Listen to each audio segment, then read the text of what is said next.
2026 में हुए 5 राज्यों के चुनाव, जिनकी भूमिका गोदी मीडिया ने चुनाव घोषित होने से पहले ही अपनी ओर से इस तरह बना दी कि मतदाताओं और देशवासियों पर उसका प्रभाव उसी तरह से पड़ने लगा जैसी वह किसी पार्टी के पक्ष में भूमिका बना रहे थे। जैसे जैसे चुनाव का प्रचार चला और चुनाव होने को नज़दीक आए, वैसे ही वैसे गोदी मीडिया पुरजोर से यह बताता रहा कि बीजेपी की लहर इन राज्यों में चल रही है, जबकि ऐसा आधा अधूरा अनुमान उन्हीं का हो सकता है, वहाँ के 5 राज्यों के मतदाताओं का नहीं। जैसा कि आपने देखा कि एग्जिट पोलों में भी वैसा ही उन्होंने बढ़ चढ़ कर दिखाया जो किसी पार्टी को, सत्तारूढ़ दल को फ़ायदा पहुंचाने वाला लग रहा था। रिजल्ट घोषित होने लगे तो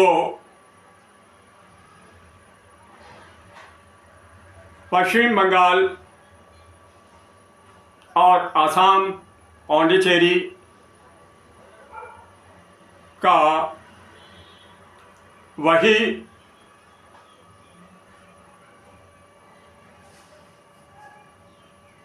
इच्छा पूर्ति होने लगी जैसा कि गोदी मीडिया ने सत्तारूढ़ दल के फेवर में दिखाया था, बताया था।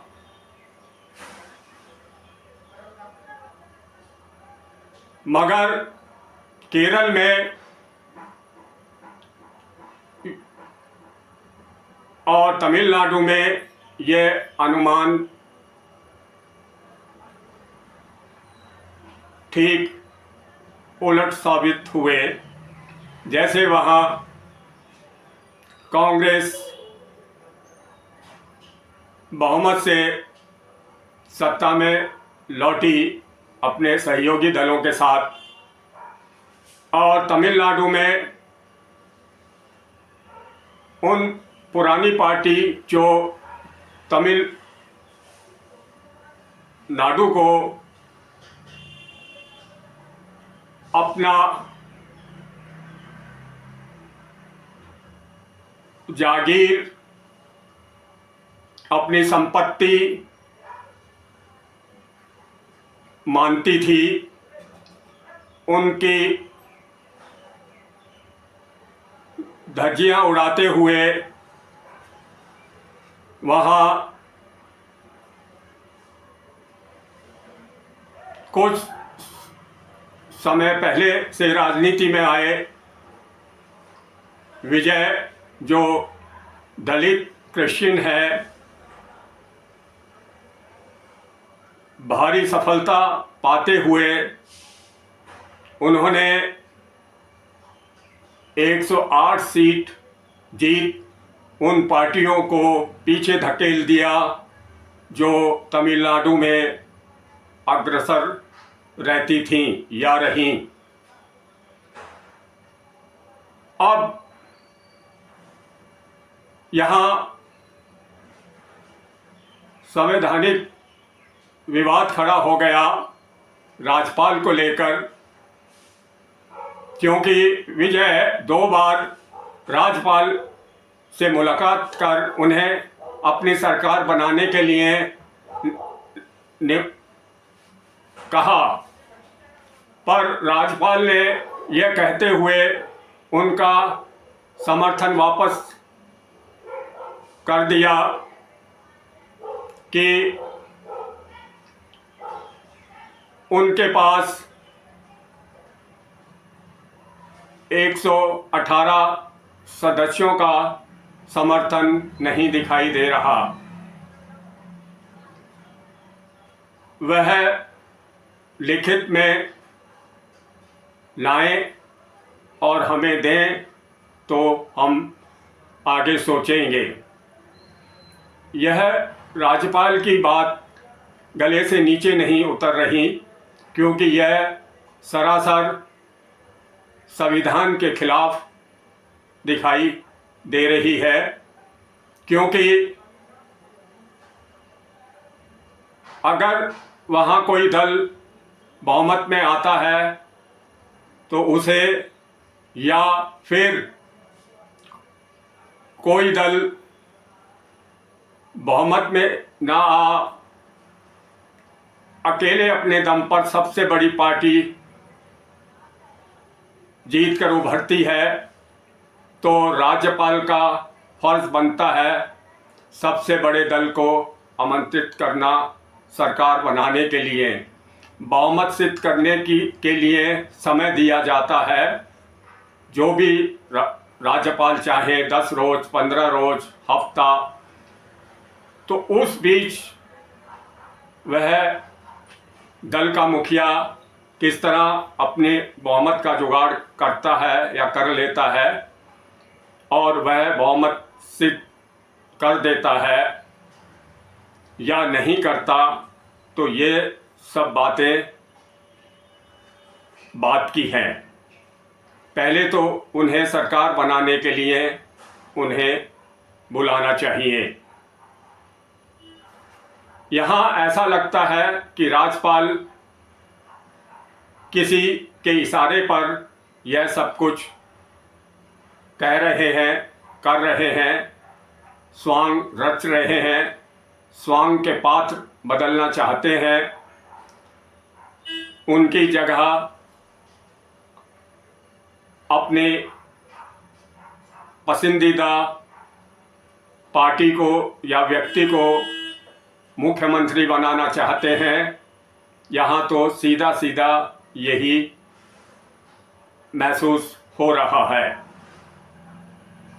जो बिल्कुल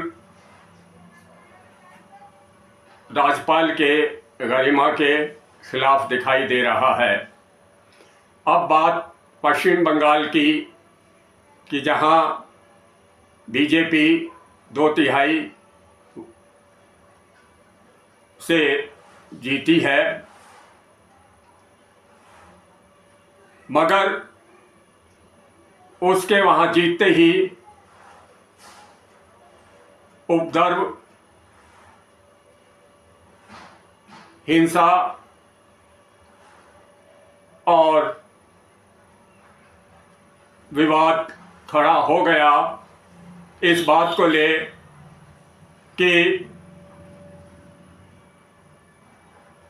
ममता बनर्जी सीधा सीधा यह आरोप केंद्र सरकार पर लगा रही है और कह रही है कि बीजेपी ने मुझे नहीं हराया, मुझे तो चुनाव आयोग ने हराया है। ये अपने आप में बहुत बड़ा आरोप है, जो कि इसका